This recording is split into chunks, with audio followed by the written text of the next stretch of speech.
जिंदगी में चाहे कितनी भी परेशानी आ जाए दोस्तों, दो चीज कभी न छोड़ना।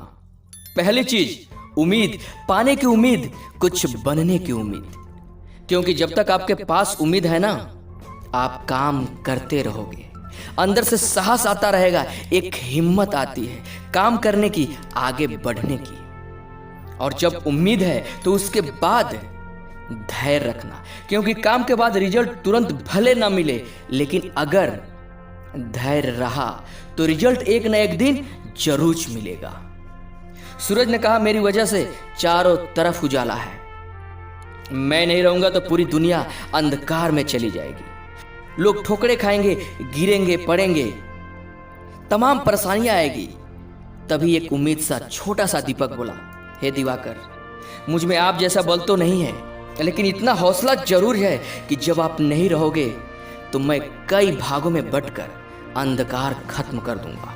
ठीक उसी तरह हमें कई बार अपने आप पर घमंड हो जाता है और हम ये मान बैठते हैं और ये हम मान लेते हैं कि दूसरे के जीवन में जो भी कुछ अच्छा हो रहा है, जो भी कुछ बदलाव हो रहा है, वो हमारी वजह से हो रहा है और हम ही सर्वे सर्वा हैं, हम ही सर्वश्रेष्ठ हैं। याद रखना दोस्तों, वही दिन आपके विनाश और पतन का पहला दिन होगा। दोस्तों एक चीज और याद रखना, दुनिया उसको कभी बड़ा नहीं बनने देती जो खुद को छोटा समझता है। हो सकता है आज आप छोटे हो, लेकिन कल भी छोटे रहोगे, यह आपकी सोच बताएगी। क्योंकि दुनिया वही देखती है जो आप दिखाते हो।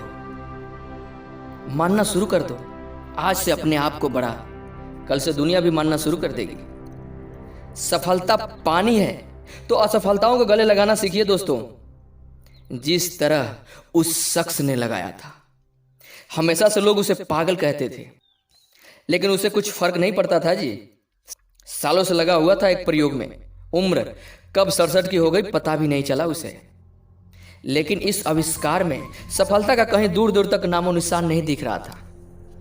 1914 में अचानक एक दिन उसकी प्रयोगशाला जलकर राख हो गई। सालों की मेहनत, सारे औजार, सारे रिसर्च एक पल में मिट्टी में मिल गए। आग ठंडी पड़ने के बाद उसका 24 साल का बेटा उसे पागलों की तरह ढूंढ रहा था और वो राख के ढेर के बीच बैठा ठहाके लगा रहा था। उसे रोना चाहिए था, लेकिन वो कहता रहा, ऐसा शानदार नजारा कभी नहीं देखा। सबको लगा कि उसे एक सदमा लगा है, लेकिन उसकी सोच अलग थी। उसका कहना था, इस आज का शुक्रिया जिसने मेरी सालों की नाकामियों को राख कर दिया। कल से एक नई शुरुआत करूंगा। 3 हफ्ते बाद उसने अपनी आविष्कार पूरा किया और यह वही आविष्कार था जिसे वह सालों से प्रयत्न कर रहा था। वह शख्स कोई और नहीं दोस्तों, थॉमस एल्वा एडिसन थे। दिल में जज्बा और जुनून चाहिए जी, तकदीर बदलने में देर नहीं लगती। अगर ये वीडियो आपको अच्छी लगी तो प्लीज लाइक और सब्सक्राइब जरूर करें। धन्यवाद।